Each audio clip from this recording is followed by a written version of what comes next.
Welcome back to my YouTube channel. आज मैं आपको क्लास 10 का सामाजिक विज्ञान का इंपॉर्टेंट क्वेश्चन बताने वाला हूं, जो कि आपके 2024 बोर्ड एग्जाम में आने का एकदम चांस है।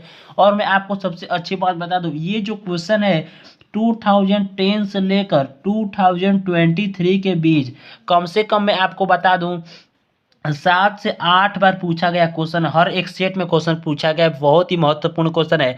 अगर आपने इन 20 क्वेश्चन को तैयार कर लिया तो मैं आपको 100% का वादा देता हूं, कम से कम 5 क्वेश्चन आपके बोर्ड एग्जाम में एमसीक्यू में उठ करके आ जाएंगे।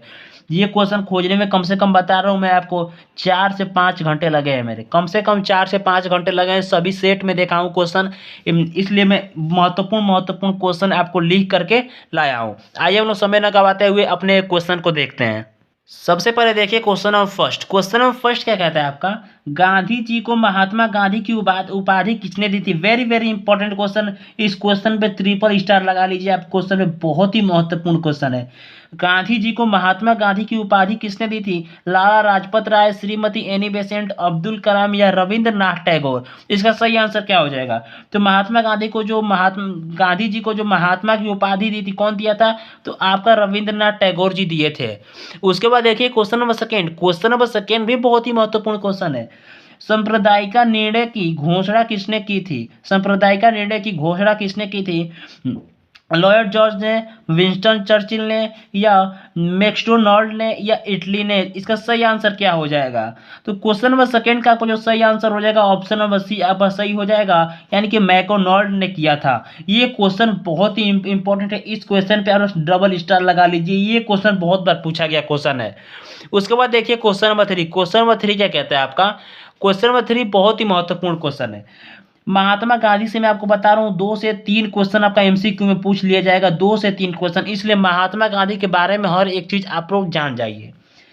साइमन कमीशन आयोग भारत कब आया। 1922 में, 1924 में, 1928 में और 1900 कितना 27 में। तो आप लोग को बताना है साइमन कमीशन भारत कब आया था, तो 1928 ईस्वी में आया था। अगर आपसे पूछ लिया गया कि साइमन कमीशन का गठन कब हुआ था, तो साइमन कमीशन का गठन 1927 ईस्वी में हुआ था। इसको आप लोग ध्यान में रखना है। तो साइमन कमीशन भारत कब आया था, तो 1928 ईस्वी में साइमन कमीशन भारत आया था। उसके बाद देखिए question number four. Question number four कहता है आपका, तीन कठिया प्रणाली लागू हुआ था। तीन कठिया प्रणाली कब लागू हुआ, सॉरी किस पर लागू हुआ था। उद्योगपतियों पर, व्यापारियों पर, श्रमिकों पर या किसानों पर। तो ये किसानों पर लागू हुआ था। तीन कठिया जो प्रणाली है वो बिहार में, यानी कि पूरे खेत का मान लीजिए 4 हिस्सा है, 4 हिस्सा में से एक हिस्सा पर क्या करना था, नील की खेती करनी थी। तो ये किस पे लागू हुआ था, किसानों पर लागू हुआ था।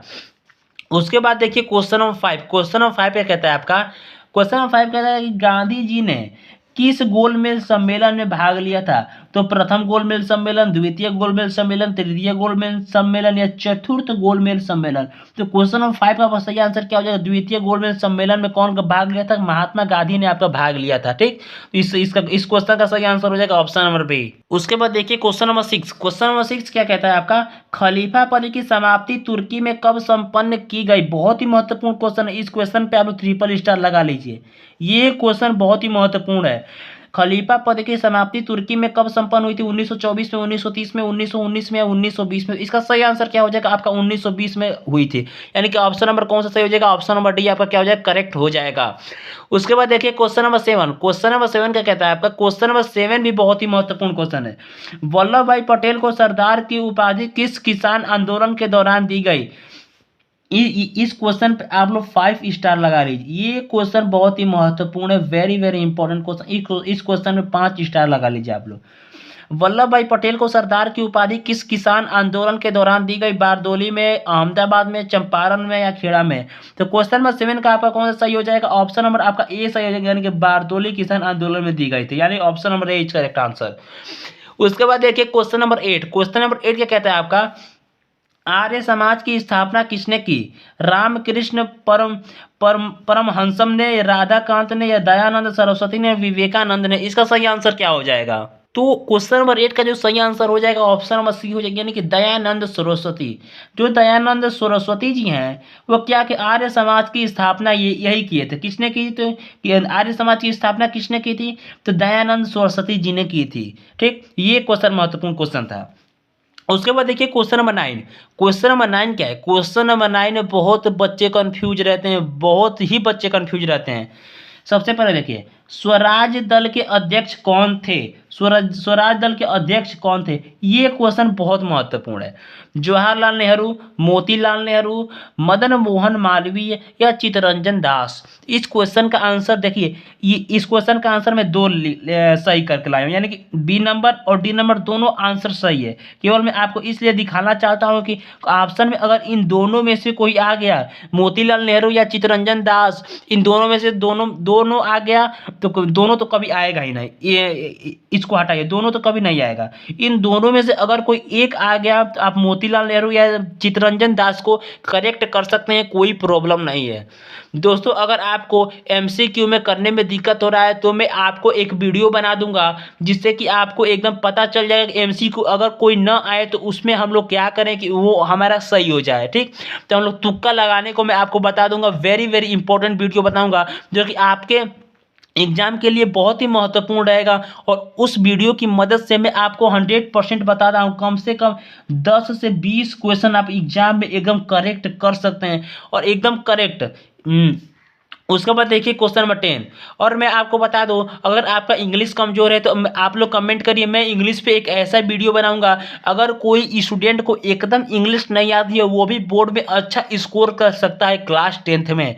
मैं आपको 100% बोल रहा हूँ, अगर आपने कमेंट किया तो मैं अवश्य बनाऊंगा इंग्लिश वीडियो, जो कि आपके बोर्ड के लिए बहुत ही महत्वपूर्ण रहेगा। और मैं आपको बता दूं, जो क्वेश्चन आपको अगर नहीं आ रहा है, उस क्वेश्चन को भी आप अच्छे तरीके से करेंगे। और अगर मान लीजिए कि कोई क्वेश्चन 6 नंबर का है, उस क्वेश्चन के बारे में आपको थोड़ा भी जानकारी नहीं है, तो मैं बताऊंगा कम से कम 6 में से 4 से 5 नंबर आप पा सकते हैं। कम से कम बता रहा हूँ, 4 से 5 नंबर आराम से आप लोग पा सकते हैं। इसलिए कमेंट करिए, मैं आप लोगों के लिए इंग्लिश पे एक वीडियो बनाऊंगा। और मैं दोस्तों बता दूं, आपका कल या परसों साइंस का एक वीडियो आएगा, जो कि आपके एग्जाम के लिए बहुत ही महत्वपूर्ण रहेगा। और मैं आपको बता दूं, उस वीडियो को आप लोग जरूर देखिएगा। अगर आपने उस वीडियो को देखा, कम से कम बता रहा हूं, आपका न्यूमेरिकल का डर खत्म हो जाएगा। न्यूमेरिकल कितने भी नंबर का आपका बोर्ड एग्जाम में पूछे, आप लोग थोड़ा भी नहीं छोड़ के आएंगे, न्यूमेरिकल को करके आएंगे। इसलिए आप लोग उस वीडियो को जरूर देखिएगा। तो क्वेश्चन नंबर 10 देखिए, मेजनी का संबंध किस संगठन से था? तो लाल सेना, कार्बोनरी, फिलिक हेटारिया या डॉयट? इसका सही आंसर क्या हो जाएगा? तो क्वेश्चन नंबर आपका 10 का सही आंसर हो जाएगा ऑप्शन नंबर बी हो जाएगा, यानी कार्बोनरी। ये क्वेश्चन आपका महत्वपूर्ण क्वेश्चन था। 11, क्वेश्चन नंबर 11 क्या कहता है? जर्मन राइन राज्य का निर्माण किसने किया था? Very very important question, German Rhine राज्य का निर्माण किसने किया था? तो मैं जल्दी जल्दी आपका बताते चलता हूँ, नहीं तो आपका टाइम खराब होगा। तो किया था किसने? किया, नेपोलियन बोनापार्ट ने किया था, यानी कि ऑप्शन नंबर सी पे क्या हो जाएगा? करेक्ट हो जाएगा। उसके बाद देखिए क्वेश्चन नंबर 12। क्वेश्चन नंबर 12 क्या कहता है? जॉल वेरिन कैसी संस्था थी? क्रांतिकारियों की, व्यापारियों की, पादरियों की या विद्वानों की? तो क्वेश्चन नंबर 12 का आपका जो सही आंसर हो जाएगा ऑप्शन नंबर बी सही हो जाएगा, यानी कि जो जॉल वेरिन थी वो एक व्यापारियों की संस्था थी। उसके बाद देखिए क्वेश्चन नंबर 13। क्वेश्चन नंबर 13 क्या कहता है? रक्त एवं लौह की नीति का अवलंबन किसने किया? मेजनी ने, हिटलर ने, विलियम फर्स्ट ने या बिस्मार्क ने? तो क्वेश्चन नंबर 13 का जो सही आंसर हो जाएगा, यानी बिस्मार्क ने लौह और नीति को क्या किया था? अपनाया था। उसके बाद देखिए क्वेश्चन नंबर 14। क्वेश्चन नंबर 14 क्या कहता है आपका? यूरोप वासियों के लिए किस देश का साहित्य एवं ज्ञान विज्ञान प्रेरणा स्रोत रहा? जर्मनी, यूनान, तुर्की या इंग्लैंड? तो क्वेश्चन नंबर 14 का आपका जो सही आंसर हो जाएगा ऑप्शन नंबर बी सही हो जाएगा, यानी कि यूनान का जो साहित्य एवं विज्ञान है वो क्या रहा? प्रेरणा स्रोत रहा। उसके बाद देखिए क्वेश्चन नंबर 15। क्वेश्चन नंबर 15 भी बहुत महत्वपूर्ण। इस क्वेश्चन पे आप लोग 3 स्टार लगा लीजिए। क्वेश्चन पे, युवा इटली का विकास किया, युवा माने कि इसमें से कौन युवा है जो कि इटली का विकास किया था? मेजनी ने या बिस्मार्क ने, काउंट काउर ने या गैरी बॉल्डी ने? इसका सही आंसर क्या हो जाएगा? तो क्वेश्चन नंबर 15 का वो जो सही आंसर होगा, मेजनी ने किया था। यानी इटली का विकास किसने किया था? तो मेजनी ने किया था। इसको आप लोग ध्यान में रखेंगे। उसके बाद देखिए क्वेश्चन नंबर 16। क्वेश्चन नंबर 16 कहता है, बिस्मार्क निम्न में से क्या था? कवि था, नाटककार था, संगीतकार था या कूटनीतिज्ञ था? ये क्वेश्चन महत्वपूर्ण है कि बिस्मार्क कौन था। तो आप लोगों को पता होगा कि बिस्मार्क क्या था? एक अपने देश को आजाद कराने में सहयोग किया था, यानी बिस्मार्क ने। इसका सही आंसर क्या होता है? एक कूटनीतिज्ञ था। क्या था? कूटनीतिज्ञ था। ऑप्शन नंबर डी पे करेक्ट हो जाएगा। उसके बाद देखिए क्वेश्चन नंबर 17। क्वेश्चन नंबर 17 क्या कहता है? सार्डिनिया पिडमाउंट का शासक कौन था? नेपोलियन थर्ड, काउंट का और विलियम प्रथम या विक्टर इम्यूनियल? तो इसका सही आंसर क्या हो जाएगा? तो आपका सी हो जाए, सही आंसर हो जाएगा ऑप्शन नंबर सी, यानी कि विक्टर इम्यूनियल जो था सार्डिनिया पिडमाउंट का शासक था, यानी कि आपका ऑप्शन नंबर सी सही हो जाएगा। उसके बाद देखिए क्वेश्चन नंबर 18। क्वेश्चन नंबर 18 क्या कहता है आपका? यूनानी स्वतंत्रता आंदोलन के दौरान कौन ब्रिटिश कवि शहीद हुए? दोस्तों मैं आपको बता दूं, अगर आपने इस चैनल के माध्यम से पढ़ाई किया तो बोर्ड एग्जाम में बहुत ही अच्छा नंबर पा सकते हैं आप लोग। यूनानी स्वतंत्रता आंदोलन के दौरान कौन ब्रिटिश कवि शहीद हुए? लॉर्ड बायरन या विलियम प्रथम, फ्रांसिस डिक या काथुत? तो कासुथ। तो इसका सही आंसर क्या हो जाएगा? तो क्वेश्चन नंबर 18 का आपका सही जो आंसर हो जाएगा ए नंबर सही हो जाएगा, यानी कि लॉर्ड बायरन। अब ए नंबर क्या हो जाएगा आपका? करेक्ट हो जाएगा। उसके बाद देखिए क्वेश्चन नंबर 19। क्वेश्चन नंबर 19 क्या कहता है? जॉल वेराइन की स्थापना किस राज्य ने की? जॉल वेराइन की स्थापना किस राज्य ने की थी? तो प्रसा ने, ऑस्ट्रिया ने, फ्रांस ने या सार्डिनिया ने? तो क्वेश्चन नंबर 19 का आपका सही आंसर हो जाएगा, यानी प्रसा ने किया था। ठीक, option number A is correct answer. उसके बाद देखिए क्वेश्चन नंबर 20। क्वेश्चन नंबर 20 क्या कहता है आपका? क्वेश्चन नंबर 20 कहता है कि किस क्षेत्र के श्रमिक माल का उत्पादन नहीं करते? तृतीय क्षेत्र, द्वितीय क्षेत्र, इनमें से कोई नहीं, और प्राथमिक क्षेत्र। तो तृतीय क्षेत्र, द्वितीय क्षेत्र और प्राथमिक क्षेत्र के बारे में आप लोग अच्छे से पढ़ लीजिएगा, क्योंकि बोर्ड एग्जाम में ये क्वेश्चन हमेशा 1 से 2 नंबर का पूछ लिया जाता है। तो किस क्षेत्र के श्रमिक माल का उत्पादन नहीं करते हैं? तो आपका तृतीय क्षेत्र पता होना चाहिए। तो तृतीय क्षेत्र के लोग होते हैं तो क्या नहीं करते हैं? माल का उत्पादन नहीं करते हैं। दोस्तों अगर आपको वीडियो पसंद आई हो तो वीडियो कम से कम लाइक एक कर दीजिएगा, और अगर आप इस चैनल पे पहली बार हो तो इस चैनल को सब्सक्राइब भी कर लीजिएगा, कि जो भी वीडियो अपलोड हो उसका नोटिफिकेशन आपके पास पहुंच जाए। Thank you.